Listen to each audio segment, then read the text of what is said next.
اذان سے پہلے پڑھی جانے والی صلات کو ہمارے بھائی بدعت حسنہ کہتے ہیں، اس بارے میں فرمائیں۔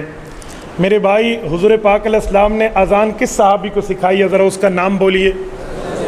رائٹ، حضرت بلال رضی اللہ۔ اذان بلالی اللہ اکبر کے الف سے شروع ہے اور لا الہ الا اللہ کی ہاں پر ختم ہے۔ نہ اس میں کوئی اشہد ان امیر المومنین ہے اور نہ اس میں یہ کام ہے جو آپ نے لکھ کر بھیجے۔ وہ اذان بلالی ہے، تو اسی اذان بلالی دینی ہے۔ ہم نے اذان بلالی دینی ہے، ہم نے محبت میں بڑھانی نہیں ہے اور بغض میں گھٹانی نہیں ہے، اور ہم نے دین میں بغض شغض کیا رکھنا ہے؟ بابا دین میں وہ بات کریں جو بات کرنے کی ہے، ٹھیک ہے؟ یہ تھوڑے جڑے پرچیاں شروع ہو گئے ہیں نا، یہ تو انہوں پتہ ہو پرچیوں کے اوپر کوئی پھڈا پڑ وجے تو تھوڑا کام ہے، میرا نہیں۔ اتنی بات بھی نہیں ہے، ان پھڈوں سے واقف کوئی ایسی بات بھی نہیں ہے۔ پلاسٹک کی ٹوپی بعض علماء کہتے ہیں جائز نہیں ہے۔ بابا سوٹ تمہارا اعلیٰ سے اعلیٰ کاٹن، بنیان تمہاری اعلیٰ سے اعلیٰ برانڈڈ، کپڑے تمہارے اعلیٰ سے اعلیٰ، جوتی تمہاری اعلیٰ سے اعلیٰ، اور کم از کم سر کی ٹوپی اور پگڑی جوتی سے زیادہ پیسوں والی ہونی چاہیے۔ اتنا کام کر لو۔ پیر وڈے مرداراں دے تے سر وڈے سرداراں دے، ہماری زبان میں یہی کہتے ہیں، تو پاؤں سے زیادہ سر پر ٹائم لگا لیا کریں۔ پاؤں کے جوگر آپ کے 10,000 کے ہیں اور سر پہ ٹوپی پلاسٹک والی، نہ منہ نہ متھا تو جن پہاڑوں لتھا، یوں نہیں ہوتا۔ ٹوپی اچھی رکھا کرے سر پہ، سر کو امامے سے سجایا کریں۔ عربی زبان میں مرد کہتے اسے ہیں جس کا سر ڈھکا ہوا ہو۔ پلاسٹک کی آج کل مساجد میں عام ہے۔ بابا مساجد میں جو ہر چیز رکھی ہوئی ہے اس کو رکھ لیں گے کیا؟ ایسے ہی کسی کو جوش چڑھا کسی نے رکھ دیا ہے، تو مساجد میں کل جوتیاں بھی رکھی ہوں گی، اجتماعی چپل آپ اٹھا کے سر پہ رکھ لیں گے؟ اے سادے بندے ہو، مخلوق کی ساڑی سادی ہے۔ حنفی کہتے ہیں نماز جمعہ چلے ہو جانے کی وجہ سے غیر مقلدوں کے پیچھے۔ بابا اپنوں کے پیچھے نماز پڑھو، میں کسی غیر کے پیچھے پڑھنے کی اجازت نہیں دیتا۔ یہ گردن جہنم کی پول بنے گی اگر میں اجازت دے دوں، اور میری گردن میں اتنی پاور نہیں ہے کہ میں آپ کو کسی غیر کے پیچھے نماز کی اجازت دوں اور میری گردن جہنم کا پل بن جائے۔ نہ بابا، یہ میرے پاس نہیں ہے۔ صبح کی سنتیں کس وقت پڑھی جائیں؟ بعض لوگ حضرات کہتے ہیں جماعت کے فوراً بعد۔ طبرانی کی روایت حضرت ابن مسعود رضی اللہ عنہ کی کہ کوئی شخص آتا جس نے سنت نہ پڑھی ہوتی اور ابھی نماز جاری ہوتا تو فی ناحیت المسجد، مسجد کے ایک کونے میں سنتیں پڑھ لیتا، اور اگر سنتیں نہیں پڑھ سکتے آپ، نماز کا سلام پھرنے کا اندیشہ ہے، تو پھر آپ اشراق کے بعد پڑھیں۔ صحیح بخاری کی صحیح حدیث، صحیح مسلم کی صحیح حدیث ہے، حضرت ابو ہریرہ فرماتے ہیں بعد ما تطلع الشمس، اللہ کے رسول نے فرمایا سورج طلوع ہو جائے پھر سنت پڑھیں، ٹھیک ہے؟ فوراً نہیں ہے۔ عیسائی کے ساتھ کھانا کھانا، اس کے گھر کا پکا ہوا نہ ہو تو پھر تو کوئی گنجائش ہے، یا آپ نے کھانا کھانا ہے تو دعوت دین کی نیت کر لیں، کوئی دین سمجھائیں، ورنہ میں آپ کو نان مسلم کے ساتھ تعلقات کی اجازت، میرا دل نہیں بنتا، میں تو چھوٹے موٹے نال اجازت نہیں دیتا، تسی تے میرے تو کرسچینیٹی پوچھ دے ہو یار۔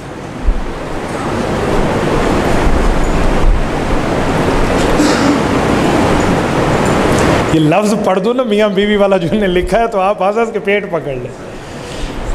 یہ کہتے ہیں ایک خاوند بیوی کے پاس گیا نہیں تھا اور خاوند فوت ہو گیا تو عدت کا حکم کیا ہوگا؟ یعنی رخصتی نہیں ہوئی تھی، میں نے آپ کو اچھے الفاظ میں سنا ہے، رخصتی سے پہلے خاوند فوت ہو جائے تو عدت کوئی نہیں ہے۔ بنی اسرائیل کا جو شخص حضور پاک کو اپنا واقعہ سنا رہا تھا، جس نے اپنی بیٹی کو زمین میں دفن کیا، اس نے زندہ دفن کیسے کیا؟ تمہیں کس نے کہا بنی اسرائیل کا سب فخذ تھا؟ بنی اسرائیل رسول اللہ سے 600 سال پہلے والے لوگ ہیں، کس نے آپ کو کہا؟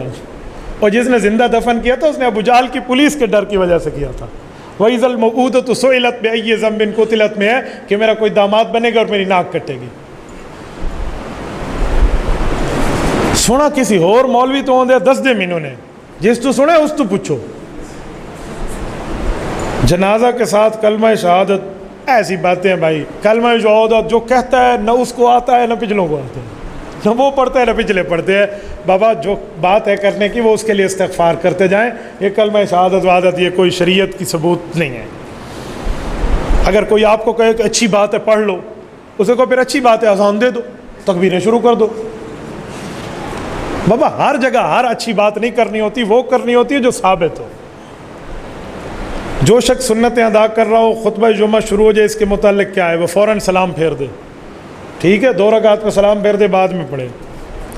کیونکہ اللہ کے رسول کی حدیث ہے اذا خرج الامام فلا صلاۃ ولا کلام. زیلائی میں امام یوسف زیلائی رحمہ اللہ نے اس کی تخریج کی ہے کہ جب امام خطبے کے لیے آ جائے پھر بولنا بھی جائز نہیں ہے، پھر نماز بھی جائز نہیں. لوگ علماء دیوبند پہ اعتراض کرتے ہیں کہ حضرت علی کو نہیں مانتے، اس کی بات فرمائیں. جو اہل بیت کو نہیں مانتا اس سے بڑا بے ایمان اس دھرتی پہ کوئی نہیں ہے. میرے پردادے کا نام علی ہے، میرے دادے کا نام حسن ہے، میرے والد کا نام محمود الحسن ہے، میرے بڑے بھائی کا نام محمود الحسین ہے، دوسرے بھائی کا نام محمد حسنین ہے، میرا اصلی گھر سے نام حسنین معاویہ ہے. ہم نہیں مانتے، ہم تو پورے اہل بیت کے غلام ہیں. میں کہتا ہوں اہل بیت کے پاؤں میں، علی المرتضیٰ کے پاؤں میں جو جوتی آئی، اس جوتی کے نیچے جو چمڑا لگا، اس چمڑے کے نیچے جو وہ ہے تمغہ ہے، اس تمغہ اسے کیا کہتے ہیں؟ نہیں ایک لفظ اور کہتے ہیں، تلوہ ہے. اس پر جو مٹی کے ذرات آئے ہیں، وہ مٹی کے ذرات ہماری آنکھوں کا سرما ہے. یار اہل بیت کو کوئی نہیں مانتا، دیوبند والے نہیں مانتے، کوئی اندھا ہے علم سے جو آپ کو کہتا ہے. ہم اہل بیت اور صحابہ کو مانتے ہیں. اللہ کے رسول نے فرمایا صحابہ کی مثال ستاروں جیسی، اہل بیت کی مثال کشتی نوح جیسی. آپ کبھی جائیے ملاحوں کے پاس جو کشتی چلانے والے ہیں. میرا کزن، میری خالہ کا بیٹا، وہ ماشاءاللہ بحری جہاز چلاتا ہے. میں نے اس سے بڑے انٹرویو کیے ہیں کہ ایک دن میں کتنے 100 کلومیٹر کر لیتے ہو؟ 300 کلومیٹر ایک دن میں. بڑا جہاز بڑی تیزی سے چلتا ہے. اس نے بڑے واقعات سنائے ہیں، ایسے جی چاہتے ہیں کہ اس کو سنتے رہیں. تو میں نے اس سے بھی آج پوچھا کہ آپ کا میپ کس سے راستہ لیتا ہے؟ کئی بار وہ بتاتا ہے کہ کشتی ستاروں سے راستہ لے کر چلتی ہے. تو حضور نے اہل بیت کو کشتی اور صحابہ کو ستارے فرمایا، یعنی اہل بیت سے محبت رکھو اور صحابہ سے رہنمائی لو. تو ہم پوری بات کرتے ہیں، آدھی نہیں کرتے. کیا قبلہ تبدیل ہونے سے مسجد اقصیٰ کی اہمیت ختم ہو گئی؟ جی قبلۃ الاولیٰ رہ گیا ہے، اہمیت برقرار ہے. اہمیت برقرار ہے. اللہ نہ کرے آپ کا رشتہ چاچو سے ٹوٹ جائے تو وہ چاچا پھر بھی رہتا ہے. سسر ختم ہوا ہے نا، لیکن احترام پھر بھی رہتا ہے. یہ تو انہوں سمجھ آنا ہے سورے والا رشتہ. آج میں ایک بندے تو پوچھے تیرا کون ہے؟ آدھے سانڈو پاک ہے. ٹھیک ہے. آپ اونچی آواز میں جنازہ کیوں نہیں پڑھتے؟